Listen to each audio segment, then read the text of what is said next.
आप चाहते हैं कि मैं जब भी कोई वीडियो अपलोड करूं और आपको उसके बारे में पता चल जाए, तो इस चैनल के बेल आइकन पर क्लिक करिए ताकि आपको नोटिफिकेशंस मिलते रहें। Watchman season 1 episode number 8।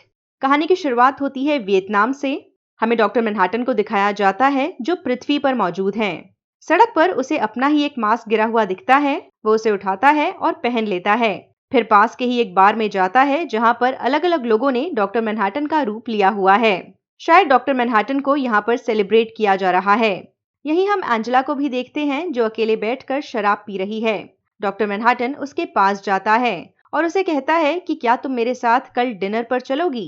Angela मना कर देती है और डॉक्टर मैनहट्टन कहता है, अगर मैंने इस बात का अंदाजा लगा लिया कि तुम यहाँ पर अकेले बैठकर शराब क्यों पी रही हो, तो तुम मुझे अपने साथ यहाँ बैठने दोगी। एंजेला कहती है ठीक है, और वो कहता है तुम अपने पेरेंट्स की डेथ एनिवर्सरी मना रही हो। ऐसे में एंजेला उसे अपने साथ बैठने के लिए कह देती है। आप देखेंगे कि एंजेला ने पुलिस की यूनिफॉर्म पहनी हुई है। वो वियतनाम में भी पुलिस ऑफिसर थी। एंजेला को लगता है कि पुलिस स्टेशन में से ही किसी ने उसे यहाँ पर भेजा है। वो पूछती है तुम कौन हो, और डॉक्टर मैनहट्टन का कहना है मैं हूँ डॉक्टर मैनहट्टन। एंजेला इस बात पर हैरान है कि अगर ये डॉक्टर मैनहट्टन ही है तो फिर इसने अपना मास्क क्यों पहना हुआ है। और इस सुपर हीरो का कहना है कि मैं नहीं चाहता कि लोग मुझे पहचान लें।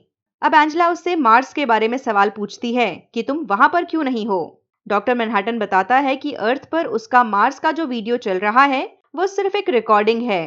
वो कहता है पिछले 20 सालों से मैं मार्स पर नहीं बल्कि यूरोपा पर हूँ। यूरोपा एक्चुअली जुपिटर का एक मून है। वो उसे कहता है कि मैं हर जगह हर वक्त एक साथ होता हूँ। मैं इस वक्त यहाँ बार में भी मौजूद हूँ और साथ ही यूरोपा में जिंदगी भी बना रहा हूँ। जॉन यानी डॉक्टर मैनहट्टन एंजेला को बताता है कि जब वो छोटा था तब अपने पिता के साथ इंग्लैंड गया था। ये 1936 की बात है।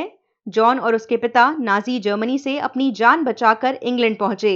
यहाँ पर दो नेक दिल लोगों ने इन्हें और इनके जैसे बहुत सारे रिफ्यूजीज को अपने घर में रहने की जगह दी। जॉन के हिसाब से उसने यूरोपा पर जिस कैसल को टेलीपोर्ट किया वो उसके बचपन में देखे कैसल से ही इंस्पायर्ड है। उसे बचपन में यहाँ रहना काफी अच्छा लगता था। वो बताता है कि उसके पिता यहाँ रहकर घड़ियां रिपेयर करते थे। जॉन जब छोटा था तो एक बार गलती से यहाँ पर मौजूद कपल के कमरे में चला गया था। उसने इन दोनों को अनकंफर्टेबल सिचुएशन में देख लिया था। हालांकि यहाँ मौजूद कपल को पता चल गया था कि कमरे के अंदर एक बच्चा मौजूद है। वहीं जॉन घबराकर वहां से भाग जाता है। बाद में ये कपल जॉन को अपने पास बुलाते हैं और समझाने की कोशिश करते हैं कि जो कुछ भी उसने देखा है उसमें कुछ गलत नहीं है। फिर ये दोनों जॉन को बाइबल देते हैं और उस चैप्टर के बारे में बताते हैं जिसमें जिंदगी बनाने के बारे में बताया गया है। ये जॉन से कहते हैं कि इस किताब में काफी अच्छी कहानियां हैं, तुम्हें पढ़कर मजा आएगा। फिर वो उससे इस बात का वादा लेते हैं कि जब वो बड़ा हो जाएगा तो कुछ खूबसूरत क्रिएट करेगा। इसके कई साल बाद डॉक्टर मैनहट्टन जब यूरोपा में होते हैं तो अपने वादे को पूरा करते हैं। बचपन में जिस कपल ने इन्हें अपने घर में रहने की जगह दी थी वो उन्हीं के रूप में यहाँ एक आदमी और औरत को बनाता है। यानी फिलिप्स और क्रूकशैंक्स उसी ब्रिटिश कपल से इंस्पायर्ड हैं। साथ ही उनके रहने के लिए वो वैसा ही किला टेलीपोर्ट करता है जैसा उसने बचपन में देखा था। वो बताता है कि मैंने जिस तरह की लिविंग बीइंग को बनाया है वो इंसानों से काफी बेहतर है। उनका दिमाग तेज चलता है और वो बोलने में बातचीत करने में भी बहुत अच्छे हैं। साथ ही वो काफी रहमदिल होते हैं और वायलेंस नहीं करते। यानी अब तक हमें एड्रियन को जिस जगह पर दिखाया जा रहा था वो यूरोपा है, यानी कि जुपिटर का प्लैनेट। यहाँ पर जो कैसल मौजूद है, जो लोग मौजूद हैं, उन्हें डॉक्टर मैनहट्टन ने बनाया था। मगर एड्रियन यहाँ पर कैसे पहुंचा हमें आगे की कहानी में पता चलेगा। फिलहाल एंजेला काफी इंटरेस्ट से जॉन की बातें सुन रही है। हालांकि उसे इस पूरी कहानी पर यकीन नहीं है। उसे लग रहा है कि कोई उससे मजाक कर रहा है। वो उसे कहती है कि तुम्हारी इमेजिनेशन काफी अच्छी है, जिस पर डॉक्टर मैनहट्टन कहता है लगभग 6 महीने बाद मेरा एक कलीग मुझे कहेगा कि मेरे पास इमेजिनेशन नहीं है। अब डॉक्टर मैनहट्टन एंजेला को बताता है कि वो उससे प्यार करता है। इस पर एंजेला चिढ़ने लगती है। वो अपना मास्क हटाता है और एंजेला देखती है कि उसका चेहरा ग्लो कर रहा है। एंजेला का कहना है कि वो डॉक्टर मैनहट्टन से नफरत करती है क्योंकि लगभग 40 साल पहले उसने वियतनाम में जो किया ये उसी का असर था कि एक बॉम्ब ब्लास्ट में एंजेला के माँ बाप मारे गए। डॉक्टर मैनहट्टन कहता है कि मैं सुपर हीरो नहीं बनना चाह रहा था, मैंने कुछ गलतियां की हैं और मुझे उसका अफसोस है। डॉक्टर मैनहट्टन फिर से उससे पूछता है कि क्या तुम मेरे साथ कल डिनर पर चलोगी। एंजेला कहती है कि तुम्हें तो पहले से ही पता है कि मैं तुम्हारे साथ डिनर पर आऊंगी या नहीं, तो तुम ही बता दो। वो कहता है, हाँ तुम आओगी। अब एंजेला कहती है कि अगर हम दोनों साथ में बाहर जाएंगे तो कितना अजीब लगेगा। इस पर डॉक्टर मैनहट्टन कहता है कि अगले 2 हफ्तों में तुम इस बात का सल्यूशन निकाल लोगी। अब हमें 2 हफ्ते बाद का सीन दिखाया जाता है। एंजेला डॉक्टर मैनहट्टन के साथ एक मुर्दा घर में है। यहाँ पर कुछ डेड बॉडीज हैं। वो इनमें से एक को चूज करती है और डॉक्टर मैनहट्टन को उसका रूप लेने के लिए कहती है, और इसी तरह से डॉक्टर मैनहट्टन कैल बन जाता है। दोबारा से वही टाइमलाइन दिखाई जाती है जब एंजेला और डॉक्टर मैनहट्टन बार में मौजूद हैं। एंजेला अभी भी उसके साथ डिनर पर जाने के लिए राजी नहीं है। मैनहट्टन एंजेला को बताता है कि हमारा रिश्ता 10 साल तक चलेगा, मगर उसके बाद ट्रेजेडी आएगी। एंजेला को डॉक्टर मैनहट्टन की बातें इंटरेस्टिंग लगने लगती हैं, मगर तभी वो बताता है कि अगले 6 महीने में तुम मुझसे गुस्सा हो जाओगी और मुझे अपने पास से जाने के लिए कहोगी। दोबारा से फ्यूचर फॉरवर्ड होता है। एंजेला और कैल साथ में हैं। एंजेला के दिमाग में एक सवाल आता है। वो उससे पूछती है कि तुम अभी कहाँ हो। कैल यानी डॉक्टर मैनहट्टन कहता है, मैं बार में हूँ, जब हम पहली बार मिले थे। वो चिढ़ जाती है और उसे चुप रहने के लिए कहती है। वो उससे झगड़ना नहीं चाहती, मगर मैनहट्टन ने उसे पहले ही कह दिया था कि 6 महीने बाद हमारा झगड़ा होगा और तुम मुझे जाने के लिए कहोगी। एंजेला इस बात पर चिढ़ रही है कि डॉक्टर मैनहट्टन को सब कुछ पता है, क्या पास्ट में होगा क्या फ्यूचर में होगा। वो इस बात से कंफर्टेबल नहीं है। दोनों के बीच और बातें होती हैं और एंजेला गुस्सा हो जाती है और उसे वाकई अपने पास से जाने के लिए कहती है। मैनहट्टन टेलीपोर्ट होकर पहुंचता है अंटार्कटिका। यहाँ पर एड्रियन वाइट मौजूद है। आपको बता देती हूँ कि कॉमिक्स के हिसाब से अंटार्कटिका में एड्रियन वाइट ने कार्नाक नाम की एक जगह बनाई थी। ओzymandias यानी एड्रियन वाइट अक्सर अपना वक्त यहीं बिताता था। वो मैनहट्टन को कैल के रूप में देख रहा है, मगर फिर भी पहचान जाता है। वो दुनिया के बारे में कंप्लेंट कर रहा है, कह रहा है न जाने क्यों ये ऐसी चीजें बना रहे हैं जिससे दुनिया भस्म हो सकती है। एड्रियन कहता है कि हमारी मुलाकात को 24 साल बीत चुके हैं, मगर डॉक्टर मैनहट्टन के लिए जैसे ये कल की ही बात थी, क्योंकि उसका दिमाग पास्ट, प्रेजेंट और फ्यूचर में एक साथ रहता है। एड्रियन डॉक्टर मैनहट्टन को बताता है कि आखिर वो अंटार्कटिका में क्या कर रहा है। वो कहता है कि मैं दुनिया पर अक्सर छोटे छोटे स्क्विड्स बरसाता रहता हूँ, ताकि इन्हें लगता रहे कि एलियंस का खतरा अभी भी बना हुआ है और कोई भी देश एक दूसरे से जंग ना करे। अब एड्रियन डॉक्टर मैनहट्टन से पूछता है कि आखिर तुमने ये रूप क्यों ले रखा है। उसे लग रहा है कि जरूर मामला प्यार का है। मैनहट्टन बताता है कि वो एंजेला नाम की एक लड़की से मिला है और वो उसके साथ रहना चाहता है। मैनहट्टन यहाँ पर एड्रियन की मदद मांगने आया है ताकि एंजेला के साथ उसका रिश्ता चलता रहे। एड्रियन यहाँ पर मैनहट्टन को कहता है कि तुम्हारी इमेजिनेशन काफी कमजोर है। इस पर मैनहट्टन हंसता है और कहता है, 6 महीने पहले एंजेला ने मुझे कहा था कि मेरी इमेजिनेशन बहुत अच्छी है। खैर एड्रियन मैनहट्टन की मदद करने के लिए तैयार है। वो उसे एक रिंग देता है और कहता है कि अगर ये तुम्हारे दिमाग के अंदर लगा दी जाए तो एक शॉर्ट सर्किट होगा और तुम्हें अपने बारे में कुछ भी याद नहीं रहेगा। ये डिवाइस सिर्फ इमरजेंसी सिचुएशन में काम नहीं करेगी। अब आप सोचेंगे कि एड्रियन इतना कुछ करने में कैसे कामयाब हो गया, तो आपको बता देती हूँ कि एड्रियन को दुनिया का सबसे ज्यादा दिमाग वाला इंसान समझा जाता है। वो अलग अलग तरह की क्रिएशंस करने में माहिर है। एक जमाने में वो डॉक्टर मैनहट्टन को डिस्ट्रॉय करना चाहता था और तभी उसने इस डिवाइस को बनाया था ताकि डॉक्टर मैनहट्टन की पावर्स काम ना करें। मगर फिलहाल वो उसकी मदद करते हुए उसे ये डिवाइस देता है और कहता है कि एंजेला को कहना कि ये तुम्हारे सर में लगा दे, उसके बाद तुम्हें कुछ भी याद नहीं रहेगा। वहीं डॉक्टर मैनहट्टन एड्रियन को बताता है कि उसने यूरोपा पर नई जिंदगी क्रिएट की है। वहां पर ऐसे लोग रहते हैं जो आपको सिर्फ प्यार देंगे और आपकी हर बात मानेंगे। डॉक्टर मैनहट्टन कहता है कि वहां रहकर मैं बोर हो गया था और इसीलिए वापस अर्थ पर आया हूं। वो कहता है मेरी क्रिएशंस अभी भी यूरोपा पर हैं और किसी ऐसे शख्स का इंतजार कर रही हैं जिसकी वो पूजा कर सकें। एड्रियन जो इस दुनिया से तंग आ चुका है, उसे लग रहा है कि वो जगह तो जन्नत होगी। वो डॉक्टर मैनहट्टन से कहता है कि मैं वहां जाना चाहता हूं और उसे फौरन उस जगह पर टेलीपोर्ट कर दिया जाता है। तो इतने सारे एपिसोड से हमें एड्रियन को जिस जगह पर दिखाया जा रहा था वो यूरोपा थी, यानी जुपिटर का एक मून, और उसे वहां भेजने वाला था डॉक्टर मैनहट्टन। एड्रियन अपनी मर्जी से उस जगह पर गया था। बाद में मैनहट्टन एंजेला को ये रिंग डिवाइस देता है और कहता है कि इसे मेरे सर के अंदर लगा दो। वो एंजेला को कहता है कि इसके बाद मुझे कुछ याद नहीं रहेगा, तो मुझे कहना कि मेरा एक्सीडेंट हुआ था जिसमें मेरी याददाश्त चली गई। एंजेला कहती है कि इसके बाद तुम बदल तो नहीं जाओगे। वो कहता है, भले ही मुझे कुछ याद नहीं रहेगा, मगर मैं फिर भी तुम्हें प्यार करता रहूंगा। वॉचमैन कॉमिक्स खरीदने के लिए आप डिस्क्रिप्शन में दिए गए लिंक पर जा सकते हैं। दोबारा से हमें फ्लैशबैक दिखाया जाता है। एंजेला डॉक्टर मैनहट्टन के साथ उसी बार में बैठी हुई है। वो कहती है, अगर तुम डॉक्टर मैनहट्टन हो और नई जिंदगी क्रिएट कर सकते हो तो मुझे कुछ बना कर दिखाओ। डॉक्टर मैनहट्टन हवा में से एक अंडा लेकर आ जाता है। साथ ही वो ये भी बताता है कि मैं अपनी ताकतें ट्रांसफर कर सकता हूँ। एंजेला इन सब बातों में इंटरेस्टेड नहीं है। वो उससे कहती है कि मुझे हमारी जिंदगी के बारे में बताओ। 10 साल बाद क्या होगा? हमारे 3 बच्चे होंगे जिन्हें हमने अडॉप्ट किया होगा। एंजेला कहती है, मैं बच्चे नहीं चाहती। मगर वो एंजेला को बताता है कि हम टल्सा जाकर रहेंगे और वहां पर उन्हें अडॉप्ट करेंगे। फिर वो ये भी कहता है कि मुझे बहुत सारे वक्त के बारे में नहीं पता है। ये जैसे एक टनल है, मुझे उसकी शुरुआत पता है, फिर अंधेरा है और फिर टनल का अंत पता है। आपको याद होगा कि एंजेला ने पिछले एपिसोड के आखिर में कैल को कहा था कि अब टनल से बाहर आने का वक्त आ गया है। वहीं फ्यूचर में एंजेला डॉक्टर मैनहट्टन को पूरी तरह से कैल बना रही है। वो उसके सर में इस रिंग को इंसर्ट कर देती है, जिसके बाद डॉक्टर मैनहट्टन पूरी तरह से कैल बन जाता है। उसे अपनी पावर्स के बारे में कुछ नहीं पता। अब आते हैं प्रेजेंट में। एंजेला कैल के सर से उस रिंग को निकाल चुकी है, जिसकी वजह से उसकी याददाश्त गई थी। वो कह रही है, हम मुसीबत में हैं। वहीं कैल, जो अब डॉक्टर मैनहट्टन बन चुका है, वो हवा में उड़ रहा है। एंजेला बताती है कि हम टल्सा में हैं और 10 साल बीत चुके हैं। वो कहती है, कोई हमें नुकसान पहुंचाने आने वाला है। वहीं मैनहट्टन का कहना है कि हमें आगे बढ़ने की जरूरत है। अब उसे व्हाइट नाइट याद आती है, जब 7th कैवलरी के अटैकर्स इनके घर में घुस आए थे।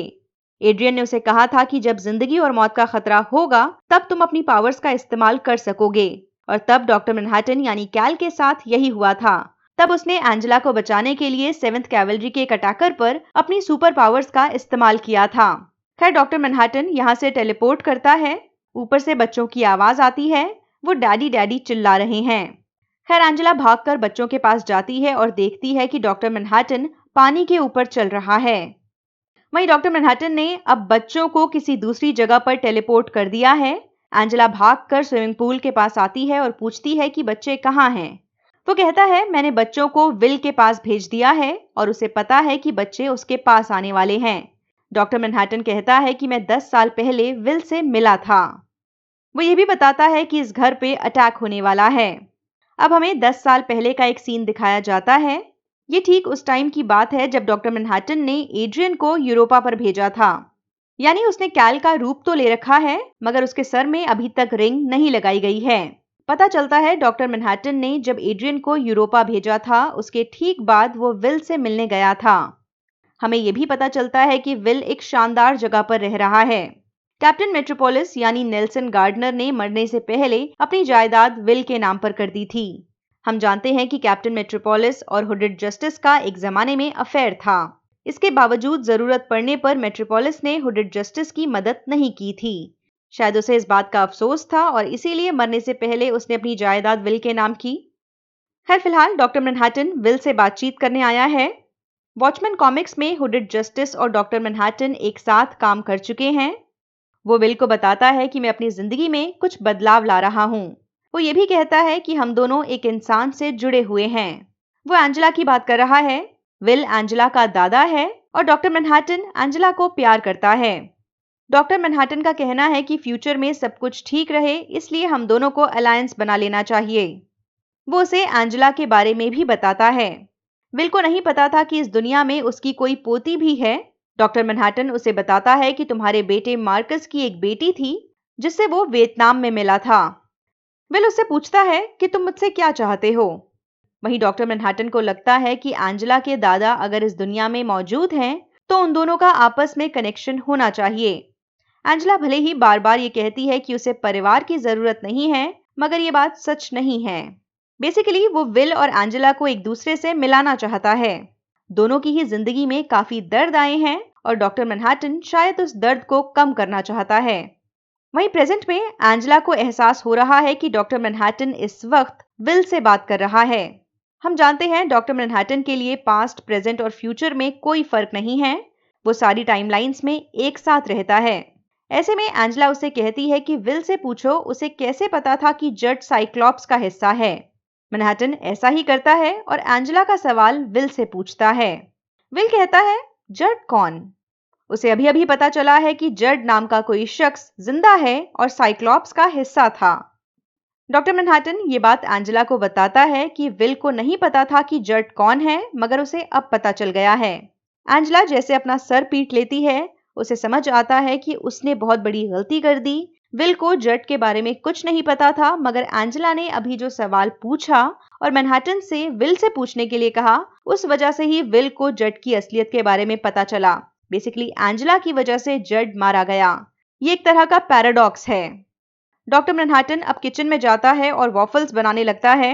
एंजेला गुस्से में है, कह रही है कि तुम क्या कर रहे हो। वो यहाँ मौजूद अंडों को जमीन पर फेंकती है और तोड़ देती है। वो कहती है कि 7th कैवलरी के लोग कभी भी आ सकते हैं, हमें अपनी जान बचाने के लिए भागना चाहिए। मगर डॉक्टर मैनहट्टन का कहना है, घर के बाहर ही ट्रक मौजूद है और उसी के अंदर 7th कैवलरी के लोग हैं। वो बताता है उन लोगों के पास एक ऐसा इक्विपमेंट मौजूद है जिसके इस्तेमाल से वो मुझे डिस्ट्रॉय कर देंगे। एंजेला कहती है हमें उन्हें रोकना होगा और डॉक्टर मैनहट्टन कहता है हम ये नहीं कर पाएंगे। एंजेला इस बात को एक्सेप्ट करने के लिए राजी नहीं है। वो अपनी सिस्टर नाइट की कॉस्ट्यूम पहनती है और 7th कैवलरी से लड़ने के लिए तैयार हो जाती है। डॉक्टर मैनहट्टन उसे देखता है और कहता है यही वो मोमेंट था जब मुझे तुमसे प्यार हुआ था। वो कहता है तुम मुझे बचाने की पूरी कोशिश करोगी, जबकि तुम जानती हो कि मैं नहीं बचने वाला। वहीं एंजेला दुश्मनों का मुकाबला करने के लिए बाहर जाती है और देखती है कि 7th कैवलरी के लोग अपना इक्विपमेंट सेट कर रहे हैं। वो यहाँ कुछ लोगों को मार गिराने में कामयाब होती है। डॉक्टर मैनहट्टन भी उसकी मदद के लिए आता है। एंजेला को लगता है कि ये जीत रहे हैं, मगर मैनहट्टन कहता है नहीं, ऐसा नहीं है। तभी 7th कैवलरी का बचा हुआ शख्स इस इक्विपमेंट को फायर करता है और डॉक्टर मैनहट्टन किसी जगह पर टेलीपोर्ट हो जाता है। बेसिकली वो 7th कैवलरी के कब्जे में आ चुका है। दोबारा से पास्ट का सीन दिखाया जाता है। डॉक्टर मैनहट्टन और एंजेला अभी भी बार में बैठे हुए हैं। वो उसे ये बताने के लिए राजी नहीं है कि 10 साल के बाद क्या होगा। एंजेला कहती है मैं ऐसे रिश्ते में नहीं आ सकती जिसके बारे में मुझे पहले से ही पता है कि अंत में ट्रेजेडी होगी। इस बात पर डॉक्टर मैनहट्टन का कहना है कि सारे रिश्तों के अंत में ट्रेजेडी ही होती है। शायद उसके कहने का मतलब ये है कि अगर दो लोग एक दूसरे को प्यार करते भी रहें, तब भी अंत में कोई एक मर जाता है। एंजेला इस बात से अग्री करती है। वो उसे दोबारा पूछता है कि क्या तुम मेरे साथ कल डिनर पर चलोगी, और अब एंजेला हाँ कर देती है। तो हमें ये दिखाया जा चुका है कि डॉक्टर मैनहट्टन और एंजेला की मुलाकात कैसे हुई, उनका रिश्ता कैसे डेवलप हुआ और डॉक्टर मैनहट्टन कैल कैसे बना। इस एपिसोड के जरिए ये भी क्लियर हो चुका है कि एड्रियन वाइट कहाँ रह रहा था। अब हमें एड्रियन वाइट को दोबारा दिखाया जाता है। यहाँ पर बहुत सारे फिलिप्स और क्रूकशैंक्स मौजूद हैं। वो उसे बार बार कह रहे हैं कि तुम्हें यहाँ पर रुकना होगा, मगर वो कहता है नहीं, मुझे यहाँ से जाना है। बाद में एड्रियन एक जेल के अंदर मौजूद है। यहाँ पर गेम वार्डन एक केक लेकर आता है। हमें पता चलता है कि एक और साल बीत चुका है। एड्रियन यहाँ पर एक किताब पढ़ रहा होता है और कहता है कि अब मैं और नहीं पढ़ना चाहता। जिस किताब को मैं पढ़ रहा हूँ वो अकेलेपन के बारे में है। गेम वार्डन उसे कहता है कि मैं अकेलेपन को समझता हूँ। मैं इस दुनिया में बनाया गया पहला शख्स था। जब मैं पैदा हुआ यहाँ कोई नहीं था। मैंने अकेलेपन को जिया है। वो कहता है कि डॉक्टर मैनहट्टन ने मेरी आंखों के सामने ही इस जन्नत को तैयार किया। फिर वो एड्रियन से पूछता है कि ये जगह तुम्हारे लिए काफी क्यों नहीं है, यहाँ पर सब कुछ है। एड्रियन का कहना है कि पृथ्वी ही उसका घर है और उसे इस बात का एहसास हो चुका है। वो कहता है यहाँ पर मेरी जरूरत नहीं है और इसीलिए ये जगह मेरे लिए काफी नहीं है। गेम वार्डन को ये बात अच्छी नहीं लगती। वो यहाँ से चला जाता है। एड्रियन दोबारा से अकेला है। एड्रियन के पास अभी भी वो केक मौजूद है जो उसे दिया गया था और उसे एहसास होता है कि इस केक के अंदर घोड़े की नाल मौजूद है। आपको याद होगा कि पिछले एपिसोड्स में कई बार फिलिप्स एड्रियन को घोड़े की नाल दे चुका है। इनफैक्ट एड्रियन ने एक बार कहा भी था कि मुझे अभी इसकी जरूरत नहीं है। वो इसका इस्तेमाल करते हुए अपनी जेल के अंदर ही गड्ढा खोदने लगता है। वो बाहर भागने के लिए रास्ता बना रहा है और खत्म हो जाता है ये एपिसोड। खैर फाइनली हमें एक ऐसा एपिसोड मिला जिसमें हमें बहुत सारे जवाब दिए गए हमें पता चल गया कि एड्रियन इस अनोखी सी जगह पर कैसे पहुंचा था और ये जगह असल में है क्या। बाकी मैनहट्टन से जुड़ी कहानी के बारे में भी कुछ क्लियर हुआ। अब सिर्फ एक ही एपिसोड बचा है जिसमें हमें और भी जवाब मिलेंगे। मगर फिर भी आपके दिमाग में कोई सवाल है तो मुझसे कमेंट्स के जरिए जरूर पूछिए। बाय। वॉचरोज को सपोर्ट करने के लिए आप डिस्क्रिप्शन में दिए गए लिंक को यूज करें। आप जब भी ऑनलाइन शॉपिंग करें मेरे दिए गए लिंक के जरिए शॉपिंग साइट पर जाएं। आपको ज्यादा कुछ नहीं करना, बस Amazon की वेबसाइट या ऐप को डायरेक्टली ना खोलें, मेरे दिए गए लिंक के जरिए ओपन करें। इस लिंक के थ्रू आप जब भी शॉपिंग करेंगे तो उससे मुझे कमीशन मिलेगा। आपके सपोर्ट से मैं अपने चैनल के लिए फुल टाइम काम कर सकूंगी और दूसरा काम नहीं करना पड़ेगा, जिसका मतलब यह हुआ ज्यादा वीडियोस। एक मिनट, अब भी कहाँ जा रहे हैं? अब इस वीडियो को लाइक करना है, अपने दोस्तों के साथ शेयर करना है और अपने विचार शेयर करते रहना है। और हाँ, सबसे इंपॉर्टेंट बात, ख्याल रखिए, घर पर रहिए, ज्यादा बाहर निकलने की जरूरत नहीं है।